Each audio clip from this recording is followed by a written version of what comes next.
खिलाफ नहीं जाता। ऐसे लोगों के ऊपर खुदा का करम होता है और ऐसे लोगों से आपको डरना चाहिए, क्योंकि ऐसे लोगों के वकील जो होते हैं ना, वो लोग नहीं होते, खुदा खुद होता है। इशफाक साहब कहते हैं कि मैंने करम वाला जो बंदा होता है ना, मैंने उसको हमेशा एहसान करते देखा है। उसका दर्जन जो है ना, वो 13 का होता है, 12 का नहीं होता। हमेशा अपने हक से ज़्यादा देते हुए देखा उसको, क्योंकि अल्लाह के साथ ताल्लुक़ मजबूत है ना।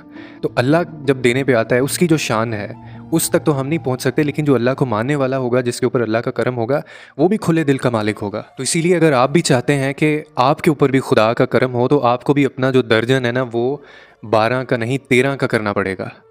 आपको भी अपने हक से थोड़ा ज़्यादा देना पड़ेगा, आपको भी कमिटमेंट से थोड़ा ज़्यादा करना पड़ेगा। फिर देखें आपके ऊपर खुदा का करम कैसा होता है। और अगर आप ये हिसाब किताब में पड़े रहेंगे, तो हिसाब के साथ चलेंगे, तो हिसाब ही लिया जाएगा और हिसाब ही होगा। और जो दिल का कंजूस बंदा होता है ना, उसके लिए ये सारी कायनात कंजूस होती है, और दिल के सखी के लिए ये पूरी